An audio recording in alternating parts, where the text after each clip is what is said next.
Regis, man, I can't say enough about this. You know what I'm saying?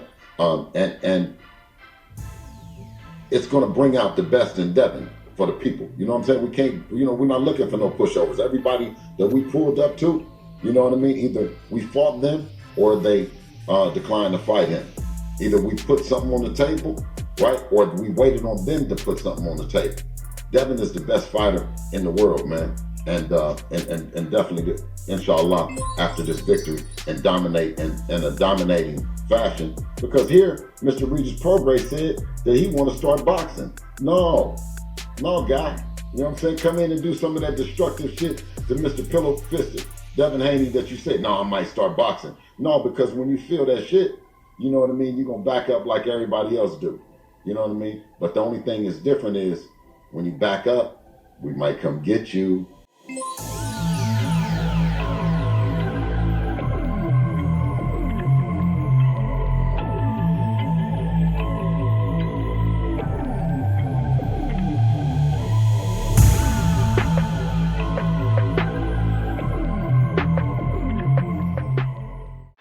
Welcome back. It's Michael Rogers. Welcome to BodyWork Boxing. I want to talk a little boxing, man, today. I want to talk about the 5 most toxic fan bases in boxing since we're coming to a close here in 2023. And it's pretty interesting because part of my mission is really to put positive water back in and actually change the perspective and provoke thoughts. And again, this is the alternative to opinion-based content.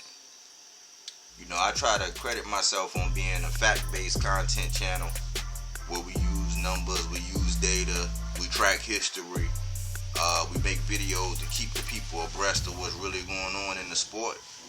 And through the years, I've noticed that coming in at number 5 is the Canelo Alvarez fan base. I've kind of lightened up on him. You know what I'm saying? As time go on and you mature a little bit and you understand that life happens and things like that, I kind of matured on him. I was coming heavy on the PED stuff and, you know, not fighting the people that we really wanted to see. But when you got a resume like Canelo Alvarez, it's kind of hard to knock or try to discount the accomplishments of what he was able to do. But his fans pretty much, I would say that for the most part, they're never going to give up. They excuse everything. They have an excuse for everything. Why he didn't fight this guy, that. And over the years, I kind of say that I give them a reprieve, even though he do have a large fan base to where he has a big enough, large enough fan base to where you will rarely, ever catch somebody really keeping it all the way a buck on Canelo Alvarez. They always sprinkle in their little politics to justify why he's still this and why he's still that. Even myself this year, I put him. He was at number 10 on my pound for pound list because I would never put a former PED user or anything like that on the list. But I'm like, the standards are changing. Can't be one standard for AB and another standard for Conor Benn. And if they slap on the wrist and they back in and the commission say it's all good and they're commissioned to fight and they're able to command as much money as somebody like Canelo Alvarez, then I mean, who am I to say, you know what I'm saying, you're not pound for pound when I know that, you know, there are other boxers who've never tested like that on the up and up. They haven't had the chances to actually fight the level of competition that you had, and they haven't had their shot. So I would also say that, you know what I'm saying, I have to give that man his credit, you know. But I'm not really on the Canelo fan base. I would say coming in at number 4 is the Teofimo Lopez fan base, one of which I am a part of. Sometimes I do get a little ashamed to say, hey, I'm a Teo fan, you know, because Teo fan base, reason why the biggest knock on the Teo fan base is that they play the race card a lot. When it's convenient to make a point, they'll be riding on the black side. When it's inconvenience, they'll pit Latins, all Latins, and this and this and this. Even though T.O. is Honduran, he's not Mexican, they'll play that card and they'll infuse a lot of racism. You know, as far back as some of the comments that Teofimo Lopez made about Tank Davis, that made me kind of say, look, I'm not going to consciously do solo videos about Teofimo Lopez anymore. You know, when he said whatever he said about black, it was a lot of things that he said, you know, culturally, that made me say, you know what, I can't really rock with him like that. I look like a fool representing or rocking with somebody like that, and he's talking about a whole demographic of people, you know, based on a potential fight. And then when he said the DSL thing about Tank or Abdul Wahid, I was like, T.O., why'd you have to go there? You know, I like what he was able to build. I give him a lot of credit. I've been one of the historians, one of the present historians that was tracking in real time. If you look at my videos, I've been calling it straight down the middle and giving T.O. his props all along the line. His biggest thing is his mental state and how he enters the fight, and probably the things that his father said. Even though I do say, man, his father is not as bad.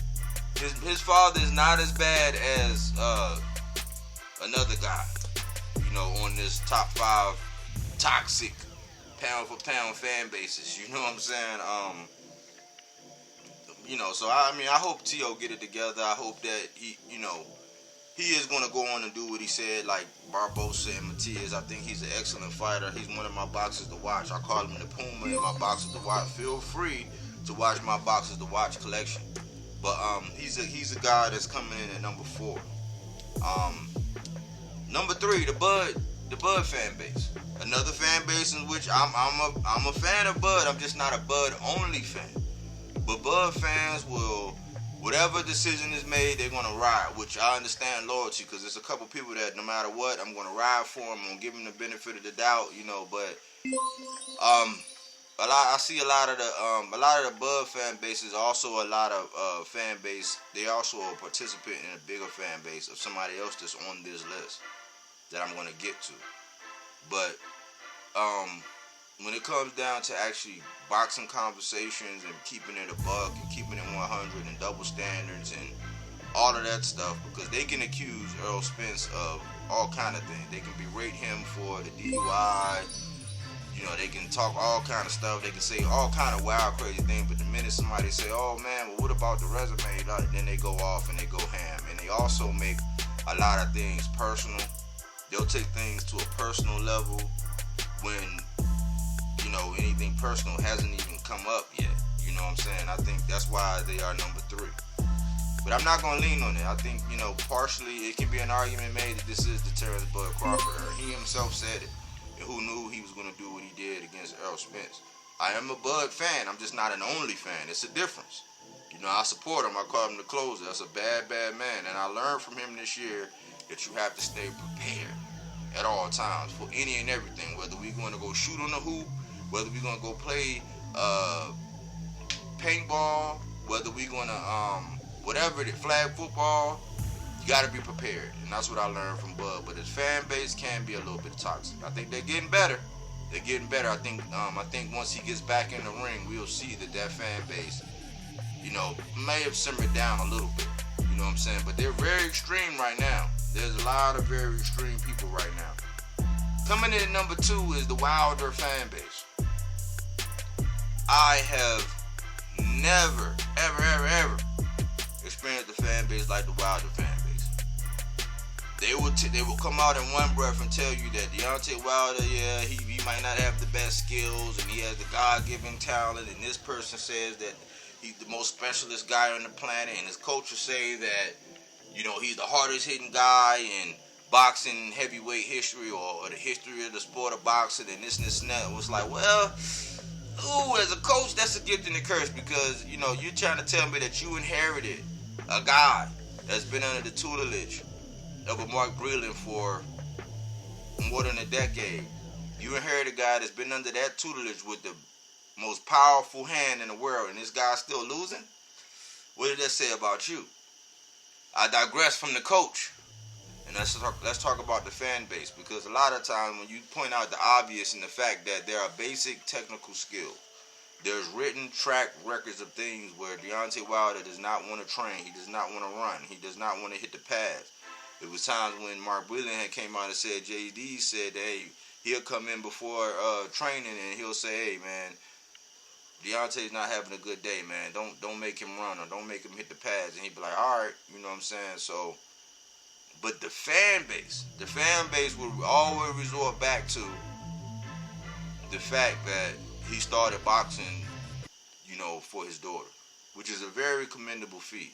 Had nothing to do with what's going on inside the ring, but they'll just trump everything and they'll use the black man card and they'll do this and they make everything toxic. Everybody on the opposite end of him is, oh man, he don't got no business. Like when the Andy Ruiz conversation came up, when I said that would be speed versus power, a good, great combination, something we want to see since AJ upset the apple cart, since Ruiz upset the apple cart and did what he did to Anthony Joshua. You know what I'm saying? But his fan base just take it to a whole nother level. They make things personal. They make it seem like it's an attack on every black man, and that's not the case. I think that as a fan base, gotta simmer down, gotta reflect, gotta look back. You know what I'm saying? Gotta really analyze and say that, hey man, am I making the conversation toxic when it comes to Wilder? Or is this person really keeping it real? You know what I'm saying? He's done said a lot of suspect things off camera. Don't nobody want to address it that's pro Wilder, but in a minute somebody that's anti-Wilder or somebody that says, you know what, I like him as a fighter, as a man, as a father, as a human being, as somebody that kind of put the heavyweight division on his back in a weak era, we salute you for that. But that fan base, they can become very toxic. But that Wilder fan base has absolutely nothing on my number one toxic fan base right now, currently today. And it's no mystery that is the DHP fan base. Oh yeah. The DHP fan base will slander anybody on the opposing end, any inkling, anybody on the other side, anybody that might be a possible op. You're going to get slandered.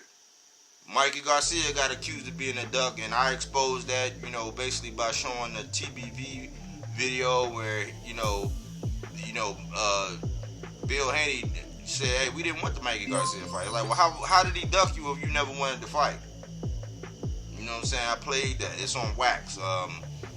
Back when Tank was saying this pillow-fisted middleweight, he rehydrates the middleweight and couldn't give his opponent a nosebleed. You know what I'm saying? Like, when that happened, you know what I'm saying? Everybody was like, oh, man, Tank just hating and this and that. But come to find out, after the Regis Prograis fight, when everybody seen what he balloons up to and what he's been doing and how Loma looked at him and said, oh, he's a middleweight, and all this stuff before their fight and how big he was compared to Loma versus, the big shove before it and all that. But the fan base takes it, you know what I'm saying?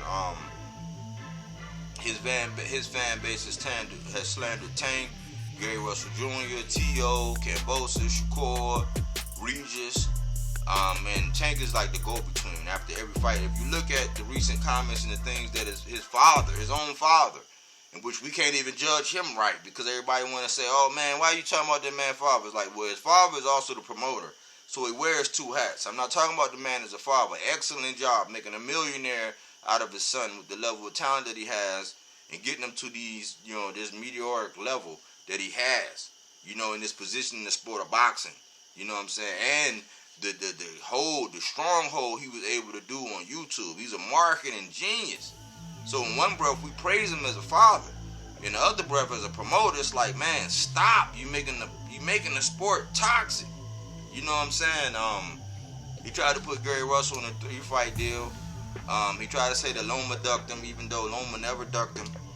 He said that T.O. outpriced himself at $10 million. He said, Bill was sending mug shots about Tank. Here lately, he called him a monkey, a straight up monkey. Last week, he called Leonard Ellaby the spook by the door. He manufactured beef with Kambosos when it really was no beef. And he sold, basically, secrets to Kambosos right before he's about to fight T.O. You know what I'm saying? Talking about telling T.O. that, saying that T.O. was going through marital problems and he was at the hookah lounge and he can't see his son. He used all that information and supplied that information to George Kambosos. You know what I'm saying? When T.O. was at a real mental state, he was looking at moving up. He was already saying, look, I can't make the weight. He does a lot of things pre-Devin Haney that Devin Haney get all the credit for when Devin Haney get it. I'll let you do your homework on that one. But they said that Shakur was a snake, by going to the sanctioning bodies, and then the recorded message when he said, if stuff get too hot at 30, we ready to go to 40, bro. And then he also said that Regis was trying to wiggle out of the fight. But his fans are locked in step. The Devin Haney only fans, the D-Hive, they are locked in step with everything he does. They co-sign everything they does. They don't separate real life from boxing. And I think eventually, it's going to catch up to him. Cause I did a video about Bernard Hopkins. When Bill had said some things out of left field about Bernard Hopkins was like, okay, when you see me, keep that same energy. And Bill Haney turned into Second Amendment Bill. Talking about his Bill of Rights, in which, the Second Amendment, it's the right there. You know what I'm saying? It's like, that energy don't match. The tone and the energy and the response and the rebuttal don't match, the energy that B-Hop is putting out there. But once again, who am I? I just think that, man, if this is a sport and a growing sport and a sport we want to keep alive, I think as a fan, you kind of gotta understand or kind of think about. And I know a lot of children, a lot of underage people are fans of DHP. But we gotta think about, like, are we growing the sport? Are we doing what they say as far as pushing the sport forward? You know what I'm saying? In our support. I think a lot of times you'll find yourself tearing somebody down or being doing the very thing that you say you despise, when people actually just state the truth. And the fact that Devin Haney has always had every advantage you can think of going into a fight. I'm not sure if he's ever been in a 50-50 fight. He's always had the height, the reach, the size, and the age advantage. And the timing advantage. So when I look back at it, every fighter that he's fought them coming off a questionable victory. And people never connect those dots. They just want to get down on their knees and praise and worship Devin Haney. But I think y'all gotta look, because he fought Kambosos coming off a loss where Tank actually caused that man to tear his ACL. And he stopped him. Devin Haney never knocked him down. He fought Jorge Linares after Linares had already been knocked out by a guy named Cesar Publicano. And Jorge Linares was much bigger. Never even dropped him. You know what I'm saying? So he got stopped before and after that. Immediately after, he got stopped. Just like Kambosos. Just like Yuriorkis Gamboa. He got stopped immediately after by Pitbull Cruz. So he got stopped by Tank before Devin Haney. He got stopped by Pitbull Cruz after Devin Haney. Nobody says anything. When you look at Lomachenko came off of a war for Jermaine Ortiz, and that was a questionable victory. A lot of people say that Jermaine Ortiz actually won it. I actually had Lomachenko winning that fight.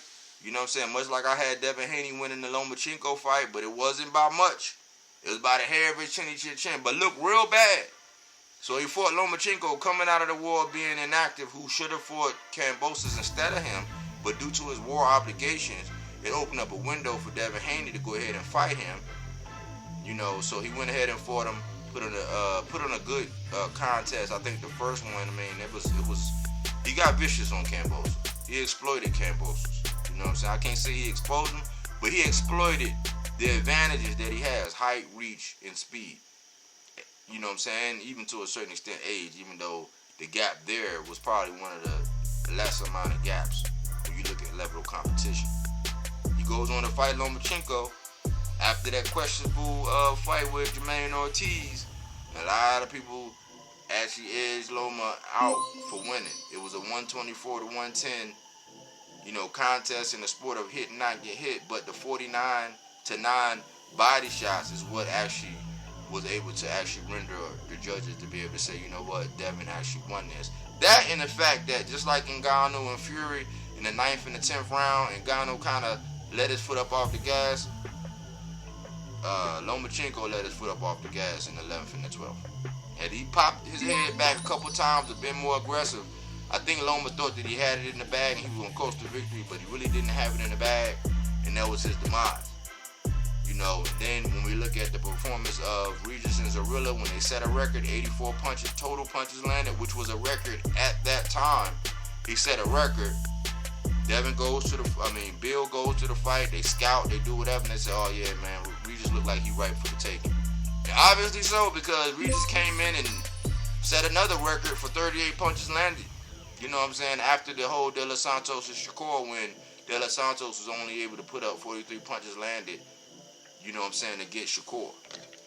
So, I mean, for that level of opposition, and not only, it's not just the level of opposition, but them guys coming off their worst performances consecutively. And let's not to mention, JoJo Diaz had actually fought Javier Fortuna, and when he fought Devin Haney, it wasn't his best performance against Javier Fortuna. And the level of opponent Javier Fortuna was at the time is questionable. It looked like he gained a little bit of weight. He looked like flabby. You know what I'm saying? We didn't see that same tenacity that Javier Fortuna, that dirty, like just his style alone, like how he fights. We didn't see that. But even JoJo Diaz had a questionable performance against Fortuna when Devin Haney magically appeared and fought him. Ryan Garcia came off a stoppage loss to Tank Davis. Went into a fight with Duarte, where people say they've been calling it the taco shell. You know, when the retarded Philly shell, you know. But he still got the job done. Questionable form where it's a lot of questions, especially after coming off that stoppage to Tank. And now Devin is in negotiations to fight him. But his fan base will tell you he's the best thing since sliced bread. His fan base will tell you that he's pound for pound number 4, 5, 6, 7, 8. I don't know what you are. There's nobody on my pound for pound that I put on there that has always had the advantages. That's why two other names didn't come up on my pound for pound list, and I know they are elite talent. But we don't know what you are when you've had every advantage in every fight, whether it's height, reach, size, age, speed. You've had every advantage. Can't put you on there. But his fan base will tell you. And those are my top 5. You know what I'm saying? Canelo, T.O., Bud, Wilder, and Devin. Those are the most toxic fan base, and I'm talking about the only fans. I'm a supporter of them all. I have to track them all. I'm fans of all of those fighters. I'm just not an only fan. What do you think? Who do you think is the most toxic fan base in the sport of boxing? Especially when you look up the latest news and what Bill Haney is saying about Abdul Wahid at this present time. Chime in. I like to know. Put your comments in the comment section. I like to know what you think about it. You know what I'm saying? And how can we change this? Are you a part of that fan base? Can you police up your conversation? Can you look at everything right and exact and put everything into perspective and actually spew it in a way that's actually going to push the sport forward? Or are you going to continue to ride with some of this toxicity? Because I think a lot of times, man, boxing is in a good place, but if you, depending on who's narrating it and giving their narrative on it, you would think that boxing is all up. You know what I'm saying? But it's really not. I love to know your comments. Love to know your thoughts, man. This is probably like one of my last videos of 2023. It's been a pleasure making content for everybody who like to listen, everybody who like to actually be thought-provoking, you know what I'm saying, who like intelligent dialogue, and like to look introspectively, and like to look at everything from different perspectives, and like to have an alternative perspective to the sport, because that's what I'm here for. Anyways, thanks for tuning in here at BodyWork Boxing, where we don't take things for face value. We do that body work.